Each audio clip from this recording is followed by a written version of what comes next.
Continuando a leitura, Srila Prabhupada Lilamrita, quinto volume, capítulo 1. Prabhupada continuou explicando o poder do santo nome de elevar qualquer pessoa, independentemente do nascimento, e citou Haridas Thakura, que a despeito de seu nascimento muçulmano, foi aceito como acharya do cantar dos santos nomes. Prabhupada também comentou sobre a dinâmica do movimento para a consciência de Krishna, narrando como, segundo o princípio de Yukta Vairagya, de Rupa Goswami, a Sociedade Internacional para a Consciência de Krishna estava usando coisas materiais a serviço de Krishna. Nos países ocidentais, eles gozam de muito luxo. Meus discípulos me dão aposentos que nem um governador poderia imaginar. Lembro de certa noite, há algum tempo, quando fiquei hospedado numa casa do governo em Lucknow. Na época, o governador era Vishwanath Das, e eu o conhecia pessoalmente. Lembro-me do tipo de apartamento luxuoso em que tive a oportunidade de dormir certa noite. Mas eles, meus discípulos, estão me dando tudo isso. Assim não podemos rejeitar isso, pois esse é o padrão de vida nos Estados Unidos. Você não pode dizer, não dormirei nesse confortável apartamento, dormirei na rua, sou um sannyasi. Então ninguém me respeitará. Lá nos Estados Unidos o padrão de vida é assim. Portanto, o Rupa Goswami diz que não devemos nos apegar a isso, mas caso você tenha que usar tais coisas para o serviço a Krishna, você deve recebê-las. As pessoas que estão ocupadas no serviço a Maya, mas queremos dedicar tudo a serviço do Senhor. Este é o movimento para a consciência de Krishna, por isso usamos aviões, usamos ditafone, usamos máquinas de teletipo. Para limpar nosso assoalho, estamos usando uma máquina. Este é o sistema. Em cada um dos centros conseguimos carros novos. Não podemos prescindir deles. Na Europa e nos Estados Unidos, praticamente nenhum cavalheiro caminha na rua. Esse é o sistema de lá.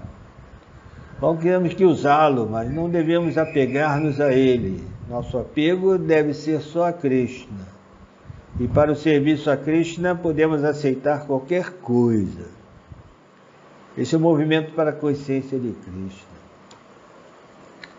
Prabhupada concluiu seu discurso pedindo terra. Ele queria estabelecer em Vrindavana um templo para a sua sociedade.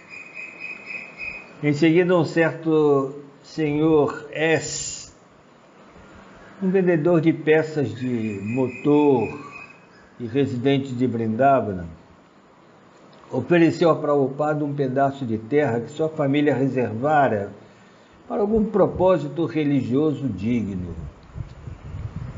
Prabhupada sorriu. Embora ele tivesse acabado de chegar a Vrindavana, Krishna já lhe dava uma oportunidade para estabelecer seu centro da ISKCON.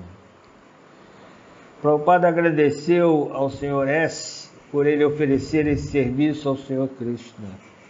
Por sua doação do terreno, o movimento para a consciência de Krishna cresceria e o doador, o Sr. S., beneficiar-se-ia. Prabhupada estava ciente de que, por trás da recepção formal e das palavras cerimoniosas dos proeminentes cidadãos de Vrindavana, escondia-se um profundo sentimento de reserva e até de suspeita, em especial entre os Goswamis de casta, os proprietários dos principais templos de Vrindavana. Se bem que aceitassem os discípulos estrangeiros de Srila Prabhupada como algum tipo de devotos, todavia muitos residentes de Vrindavana relutavam em aceitar os Vaishnavas estrangeiros como brahmanas, sannyasis e pujaris. Esta incompreensão devia-se a um tradicional conceito hindu Podia tornar-se brahmana somente quem nascesse em família de brahmanas de casta. Entretanto, Prabhupada seguia exatamente os passos de Bhaktisiddhanta Sarasvati, que aceitara livremente qualquer pessoa, independente de sexo ou posição social. Quando em 1932 Bhaktisiddhanta Sarasvati conduzira mais de 1000 seguidores a uma peregrinação em Vrindavana, certos brahmanas de casta orgulhosos negaram-se a permitir que os peregrinos entrassem nos templos.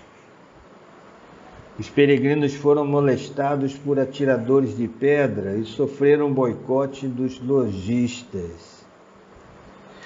Então Bhaktisiddhanta Sarasvati encontrara-se com os brahmanas de Vrindavana e, com base nas escrituras, provara-lhes que a alma, sendo transcendental, era livre de designações e que todo aquele que se convertesse em Vaishnava automaticamente qualificava-se como Brahmana. Contudo, os preconceitos permaneceram. Prabhupada também seguia Srila Bhaktisiddhanta ao negar que se pudesse herdar o título de Goswami. Goswami significa aquele que controla os sentidos, e não se podia dar esse título a alguém pelo simples fato de ter nascido em família dos ditos Goswamis. Os Goswamis originais eram 6 Goswamis de Vrindavana: Sri Sanatana, Sri Rupa, Sri Raghunatha Bhatta, Sri Jiva, Gopala Bhatta e Sri Raghunatha Dasa Goswami, todos os quais estavam na ordem renunciada e, portanto, não tiveram descendência.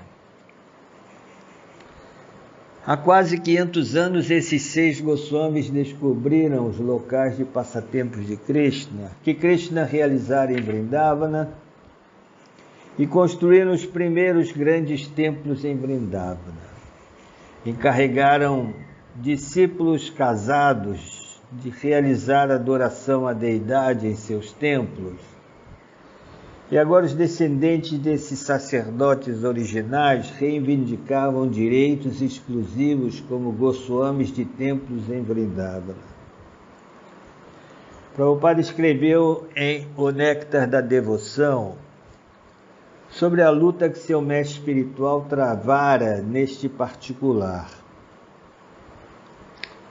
Após o desaparecimento do Sr. Nityananda, grande associado do Sr. Chaitanya, uma classe sacerdotal alegou ser descendente de Nityananda, intitulando-se de Akasta Goswami. Eles alegaram também que a prática e a propagação do serviço devocional pertencia apenas à sua classe em particular, que era conhecida como Nityananda Vansha. Dessa maneira, eles exerceram seu poder artificial por algum tempo, até que Srila Bhaktisiddhanta Sarasvati Thakura, o poderoso acharya da Sampradaya Vaishnava Gaudiya, esmagou-lhe por completo a ideia. Houve por algum tempo uma luta pertinaz que trouxe bons resultados, pois agora está correto e praticamente estabelecido que o serviço devocional não se restringe a uma classe específica de homens. Portanto, Prabhupada opôs-se às ideias dos Goswamis de casta de que o direito viesse com o nascimento. Os Goswamis de casta temiam o movimento de Prabhupada, já que este ameaçava-lhes a preeminência social e hereditária. Contudo, nesta ocasião do triunfante regresso de Prabhupada após pregar as glórias de Vrindavana ao mundo ocidental, ninguém protestou contra suas tentativas de estabelecer um templo.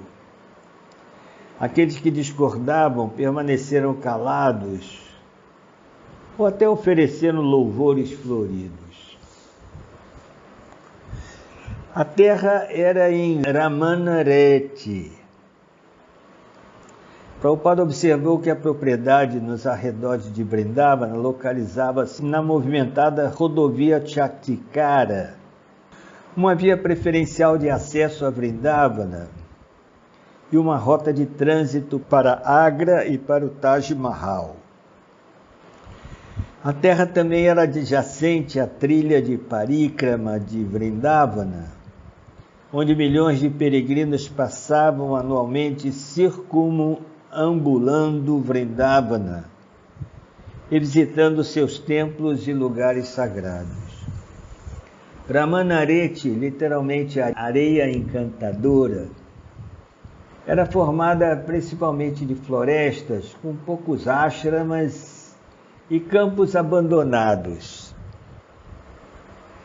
Célebre como uma região favorita de Krishna, onde ele e seu irmão Balarama, junto com seus amigos vaqueirinhos, divertiram-se há 5.000 anos. Ramanareti era repleta de amor transcendental a Deus, que é a atmosfera especial de Vrindavana. Embora diversos funcionários municipais mencionassem casualmente que a cidade poderia doar terra, Prabhupada levou mais a sério a oferta do Sr. S.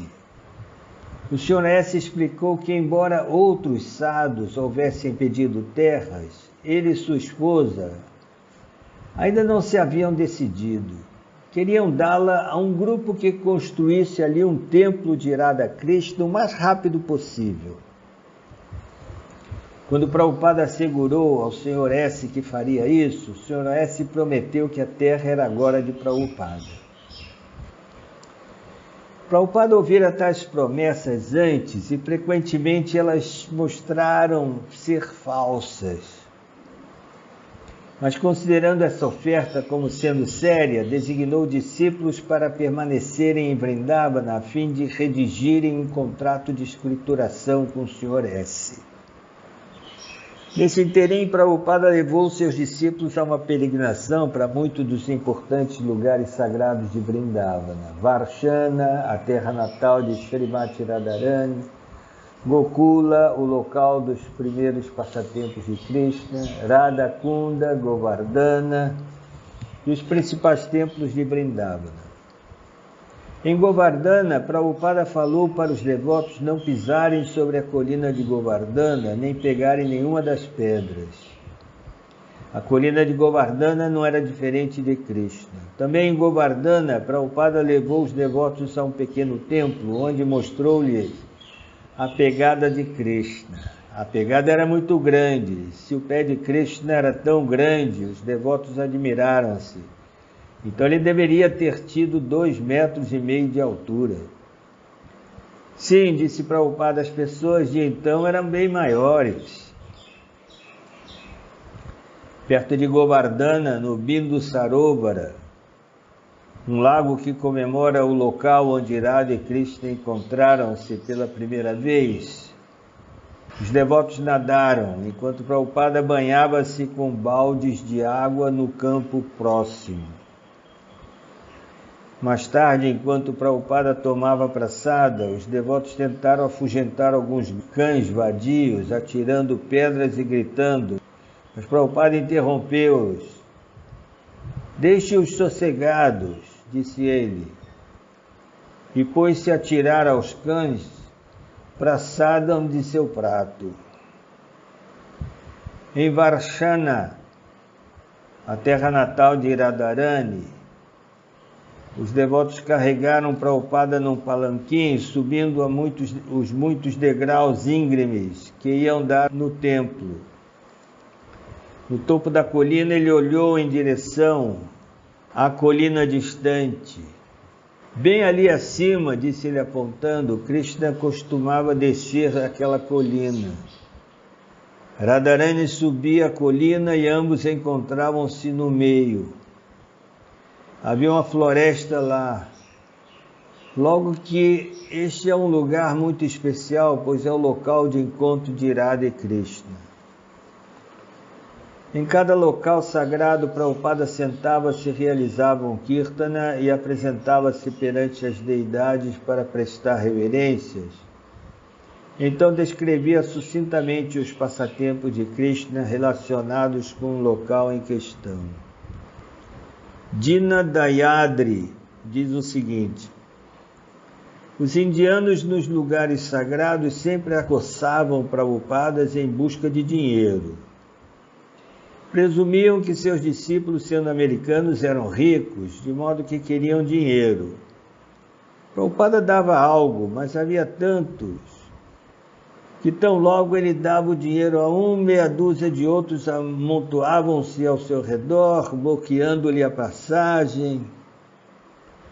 Em alguns dos templos ele não nos deixavam entrar.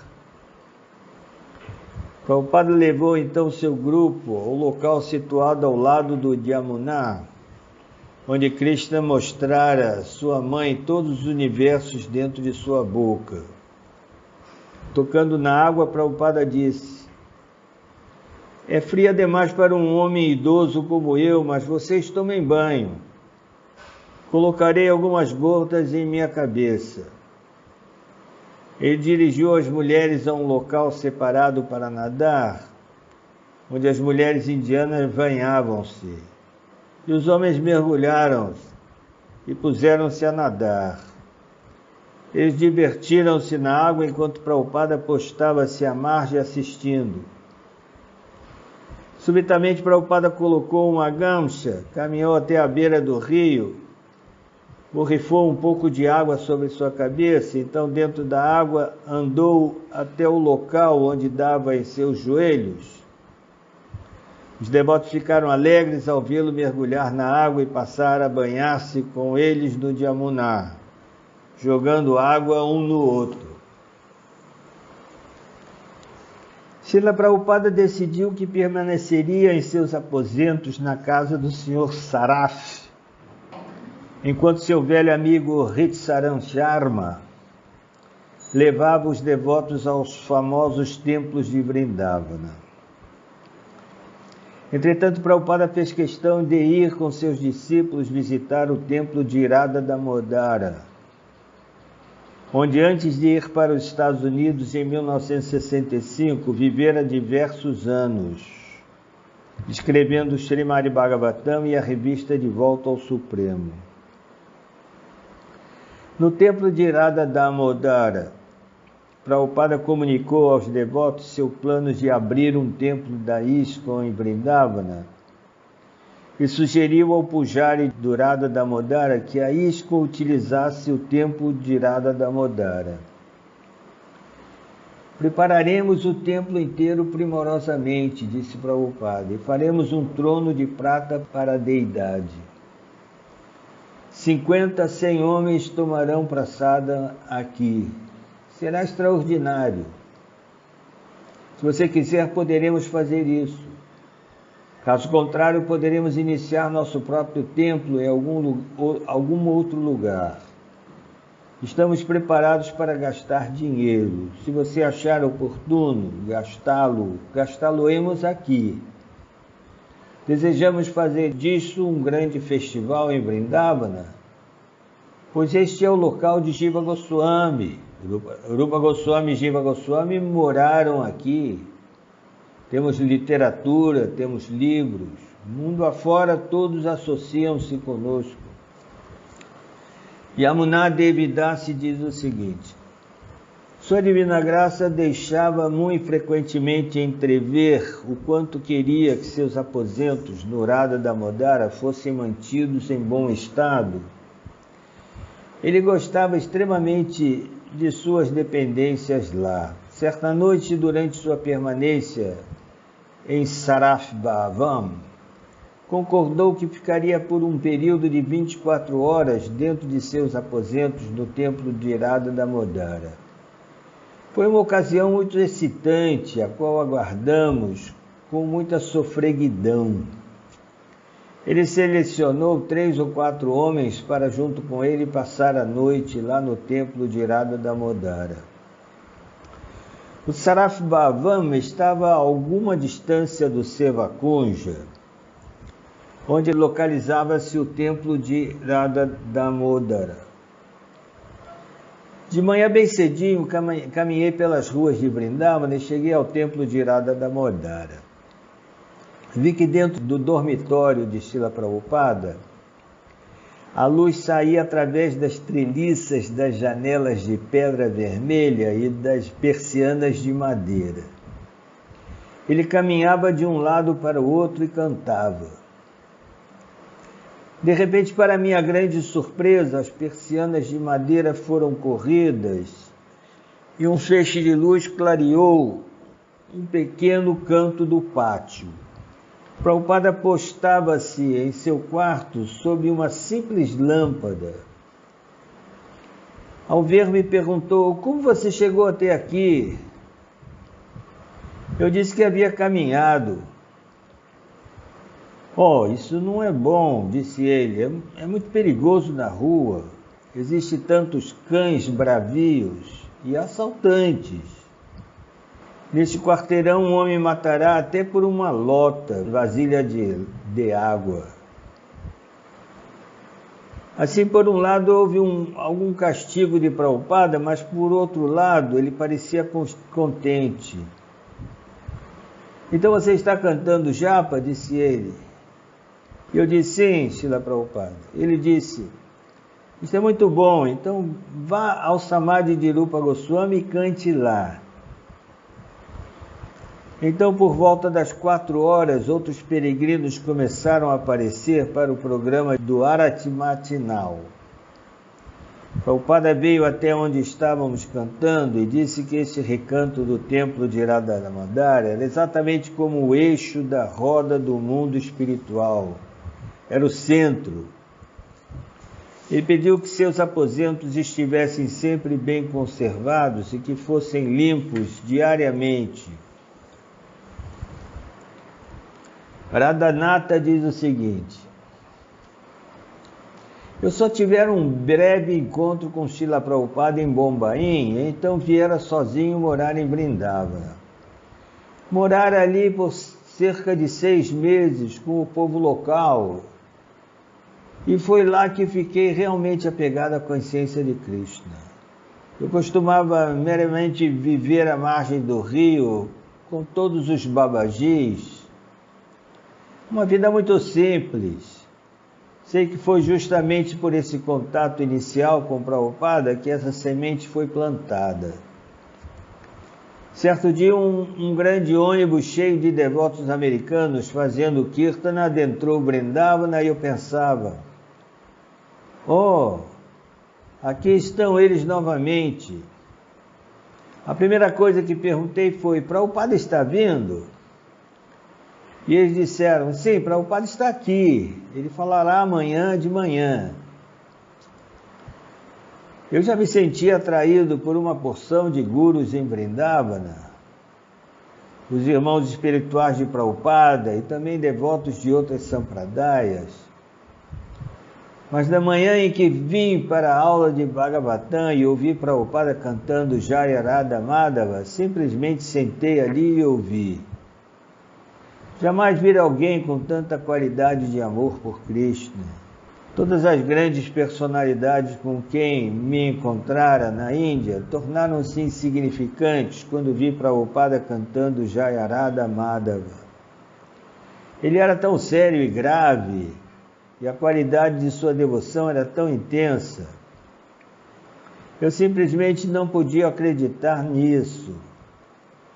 Ele ficava observando-me de vez em quando, com um tipo de cumprimento, pois suponho que ele lembrava-se de mim de Bombaim.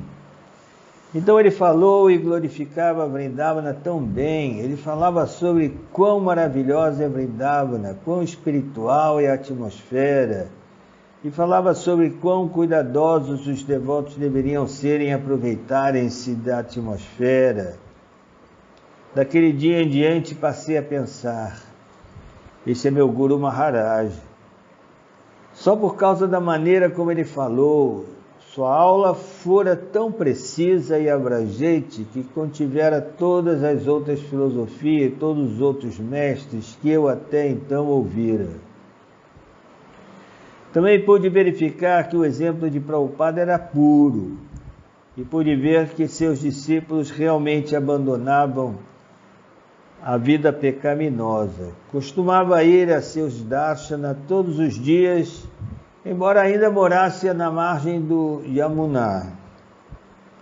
Todas as pessoas de Vrindavana glorificavam Prabhupada, estavam tão orgulhosas dele, pois as pessoas de Vrindavana são apegadas a Vrindavana.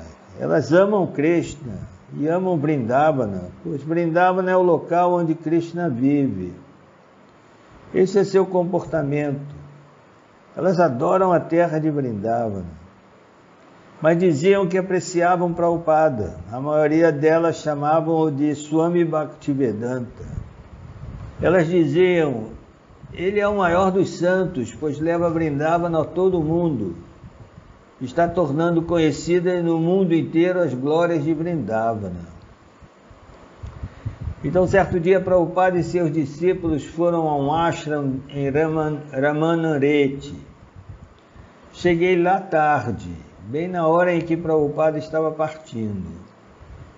Ele caminhava os últimos 19 ou 20 metros em direção a seu táxi, e muitos Brijabhas ofereciam plenos dandavatis na estrada. Senti-me muito insignificante, como outro membro da multidão, e enquanto Prabhupada passava perto de mim, também ofereci minhas reverências completas.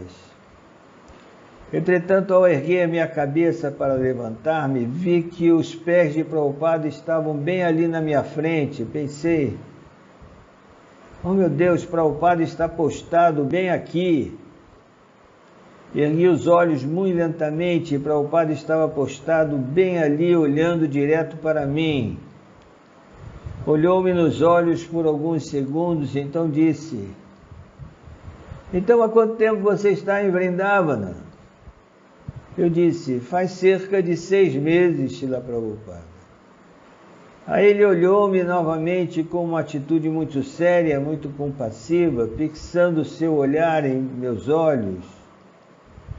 Ele balançou a cabeça e disse: você gosta daqui? Eu disse: em minha vida jamais estive num lugar tão maravilhoso quanto este.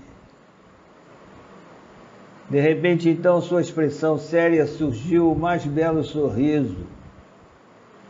Seus olhos brilhavam radiantemente e ele ficou me olhando por cerca de 5 ou 10 segundos. Parecia realmente um longo tempo. Eu não podia crer na misericórdia que ele estava me dando. E então ele simplesmente replicou: isto é muito bom, Vrindavana é um local maravilhoso. E então seguiu caminhando. Isso foi muito especial para mim, pois a maioria dos devotos vivia me dizendo que eu estava em Maya ao ficar em Vrindavana e por de alguma forma estar apegado ao meu próprio programa em Vrindavana. Eu sentia que os devotos não compreendiam. Estava transtornado com eles, achando que não apreciavam a atmosfera. Mas as palavras de Prabhupada aliviaram todas as minhas ansiedades em relação ao movimento Hare Krishna. Foi o contato pessoal mais especial. Não era o que Prabhupada dizia, era a sua transcendental preocupação por mim. A partir daí fui às suas aulas diariamente, a todos os darshanas, e não houve nenhuma dúvida em minha mente. Ele me deixou plenamente convencido de todos os níveis de consciência de Krishna. Quando Prabhupada partiu, os devotos disseram-me que eu deveria juntar-me a eles e seguirem um parikrama por toda a Índia. E falaram que Prabhupada pessoalmente convidara-me para ir. Achei inacreditável que Prabhupada fosse tão misericordioso, mas ao mesmo tempo eu estava muito apegado a Vrindavana. Informei-lhes que simplesmente queria permanecer por lá, e se eles por acaso voltassem, eu serviria Prabhupada lá. Mas eu não queria deixar Vrindavana. Pouco depois disso, minha visa expirou, logo tive que deixar o país. Mas antes de eu partir, as pessoas de Vrindavana, especialmente os Babajis, informaram-me que Swami Bhaktivedanta estabelecera nova Vrindavana no Ocidente. Eles disseram, se você tem que deixar Vrindavana, deve ir à nova Vrindavana. Assim faça o que fizer, mas não deixe Vrindavana. A nova Vrindavana e a antiga Vrindavana são as mesmas, pois o Swami Bhaktivedanta criou Vrindavana no Ocidente. Eles diziam isso com muito orgulho, então parti para a nova Vrindavana. Prabhupada treinava seus discípulos na etiqueta de viver em Vrindavana Dhamma. No Dhamma sagrado, dizia ele, se algum de meus discípulos bebe numa moringa incorretamente, contaminando-a, todos perceberão isso. Não se deixem criticar por esta falta de limpeza, ou eu serei criticado. É dever do discípulo de seguir com rigor esses hábitos de etiqueta. Estou empregando tanta energia nesta parte da Índia porque desejo treiná-los em como viver aqui. Prabhupada escreveu a seus discípulos no Ocidente sobre a exitosa peregrinação em Vrindavana. No momento estou em Vrindavana com um grupo de 40 devotos e diariamente fazemos parikrama nos lugares sagrados. Voltaremos para Delhi amanhã num vagão de segunda classe. Funcionários e residentes de Vrindavana receberam-nos muito bem. Estão simplesmente admirados de ver nosso GSK, grupo de Sankirtan, cantando com muito júbilo pelas ruas da cidade. O prefeito declarou em público que fiz algo maravilhoso e, em termos práticos, eles entendem que antes de eu ir para os países ocidentais, ninguém de lá sabia algo sobre Vrindavana. Agora, centenas de visitantes e hippies de seu país vêm aqui para ver a terra de Krishna. Os devotos de Vrindavana compreenderam que, devido ao meu trabalho de pregação, Vrindavana é agora mundialmente famosa, de modo que todos apreciam muito o Swamiji de sua cidade natal. Delhi, 1º de dezembro de 1971. Ao retornar para Delhi, Srila Prabhupada, juntamente com os 40 discípulos que acompanharam a Vrindavana, ficou no Birla Mandir. O anfitrião ofereceu a Prabhupada uma pequena casa reservada para visitantes especiais, localizadas no fundo dos jardins formais. Neste interim, a crise política continuava a agitar a capital da nação, com a crescente ameaça de uma guerra global entre Índia e o Paquistão. Mesmo a pacífica Vrindavana fora perturbada, estando apenas cerca de 150 quilômetros de Delhi e 55 quilômetros de Agra, com seu grande contingente militar.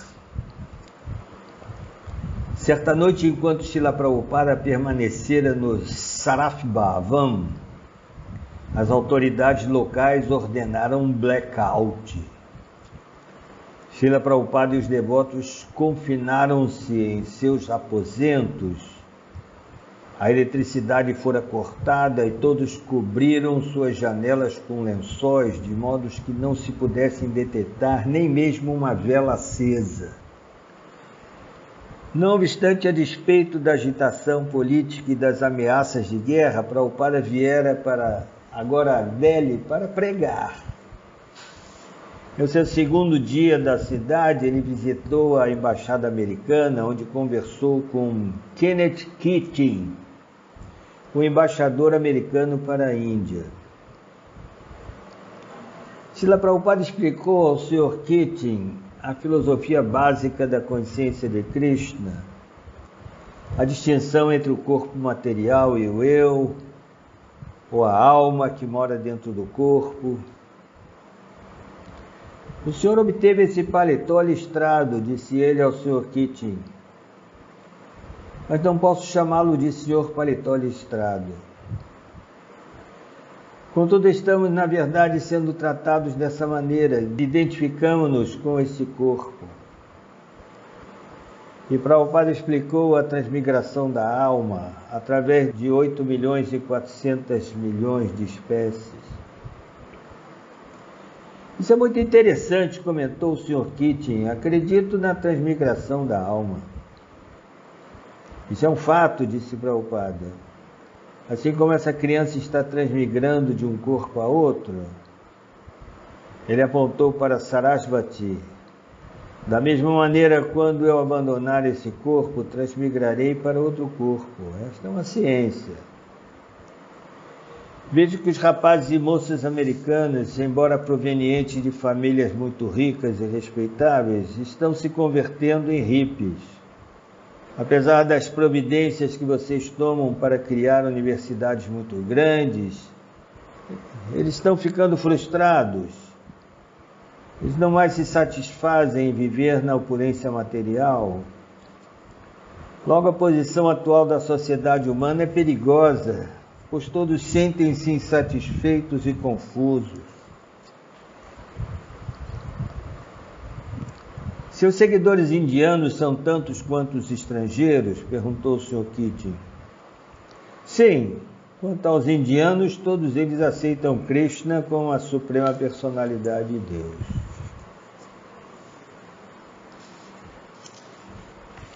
Bem, acrescentou o Sr. Keating, estou muito impressionado com a sinceridade desses rapazes americanos. Todos, disse Prabhupada. Assim que compreendem a ciência da consciência de Krishna, aceitam-na de imediato. Quando o Swami Rajanandaji esteve aqui, disse o Sr. Keating, pedi-lhe que definisse Deus e ele pensou um minuto e disse, bem, eu diria que Deus é o cordão que une uma pessoa boa a outra. Achei essa definição muito interessante. Confirma-se isso no Bhagavad Gita, disse Prabhupada. Assim como o senhor tem um colar de pérolas e elas estão ensartadas num cordão, assim todas as pérolas alinham-se neste cordão. Tudo descansa em Deus. Não é que só os homens bons devam estar alinhados nesse cordão. A definição dada pelo Vedanta Sutra é perfeita. Jamadhyasya Jataha. Deus é a origem ou a fonte de tudo. O que acha disso? Estou muito impressionado, replicou o Sr. Keating. Outra maneira de definir Deus, continuou Prabhupada, é que ele é todo atrativo. Todos têm até certo ponto características atrativas de opulência, força, fama, beleza, renúncia e sabedoria. O senhor é um embaixador, um representante de seu país. Logo, o senhor é atrativo. Às vezes alguém aproxima-se de mim, deixe-me ver o Swamiji. Assim, todos possuem essa atratividade, mas Deus significa aquele que possui toda a atratividade em plenitude. Após algum tempo, o embaixador Keating desculpou-se e pediu licença para participar de um compromisso que havia marcado. Sou embaixador e tenho que mover-me do sublime para o mundano. Aprecio muitíssimo sua vinda. Srila Prabhupada. Agora também estou indo a um ponto de vista mundano. Da próxima vez que eu voltar aos Estados Unidos, desejo ver o presidente. Posso escrever uma carta, prontificou-se o Sr. Keating. Ficarei feliz em ajudá-lo. Prabhupada sorriu. O senhor está ocupado tentando ajudar o mundo inteiro de modo que possa haver a paz e as pessoas possam ser felizes. Mas ao invés de serem felizes, as pessoas do seu país estão se tornando hippies. Há algum defeito. E aqui está a oportunidade de corrigir esse defeito, a consciência de Krishna. Então façamos algo tangível, científico, de modo que as pessoas fiquem felizes. Naquela noite, Prabhupada escreveu a um de seus discípulos sobre o encontro. Talvez você fique feliz em saber que nessa manhã encontrei-me aqui em Delhi com o seu embaixador americano para a Índia, o Sr. Kennedy Kitchen. Ele possui muito respeito por nosso movimento e prometeu ajudar-me a conseguir um encontro com seu presidente quando eu regressar a seu país,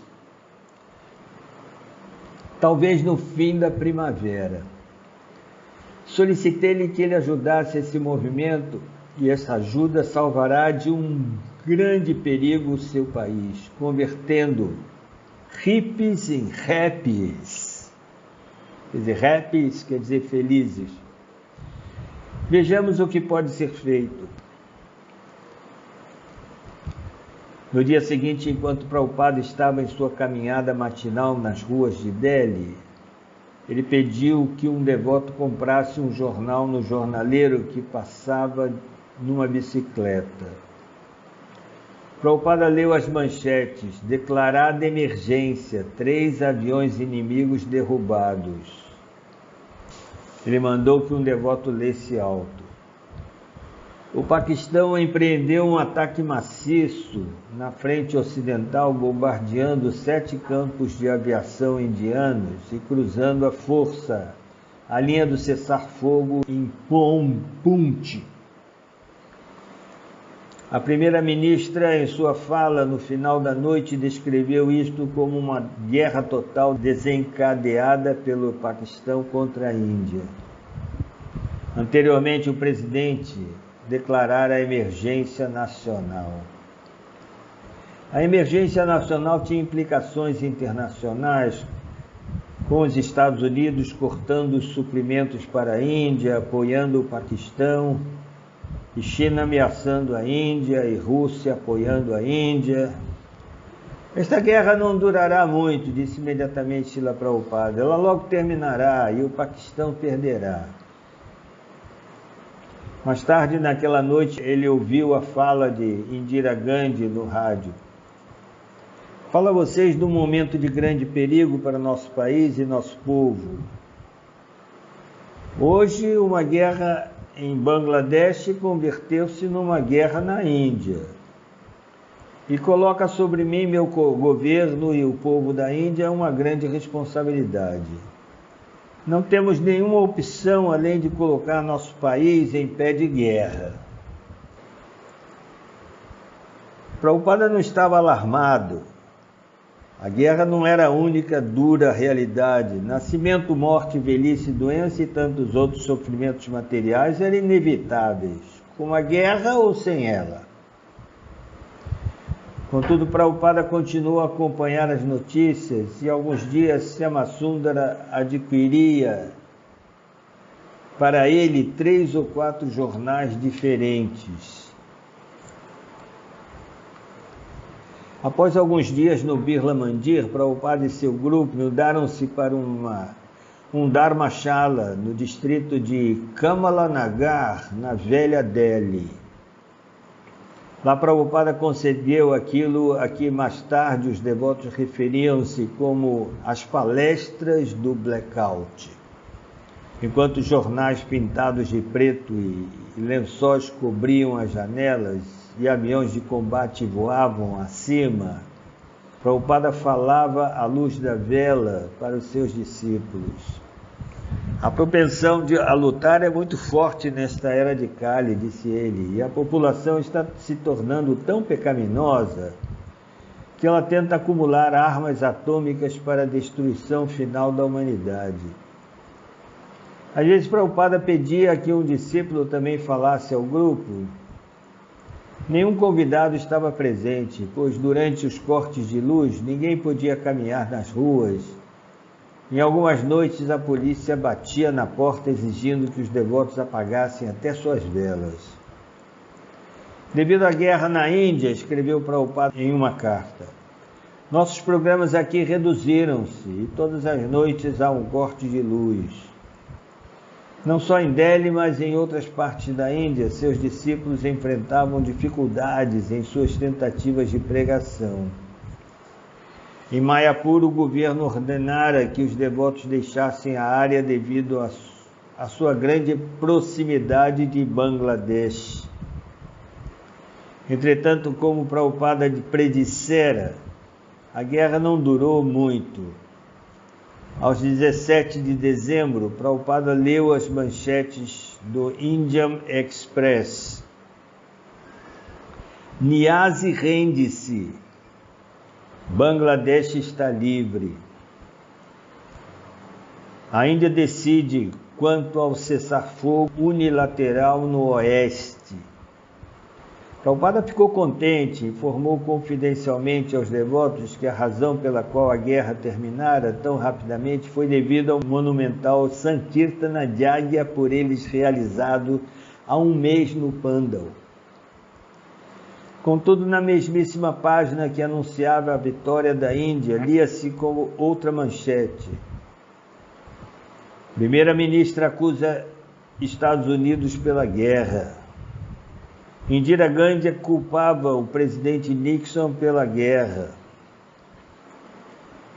Os devotos americanos ficaram tensos enquanto caminhavam pelas ruas, percebendo a desconfiança dos indianos. E a propaganda diária dos jornais só agravava a situação. Agora há na Índia uma grande propaganda contra os Estados Unidos, escreveu Prabhupada, devido à posição do país contra a Índia e a guerra com o Paquistão. Delhi era foco de muita agitação política e Prabhupada decidiu transferir os devotos que estavam ali consigo. Embora seus discípulos fossem pacíficos e não fossem nem um pouquinho politicamente ativos, ele enviou alguns a Calcutá, enquanto outros acompanharam-no a Bombaim. A política internacional não impediria a onda do movimento do Sr. Chaitanya, a qual já se anunciava.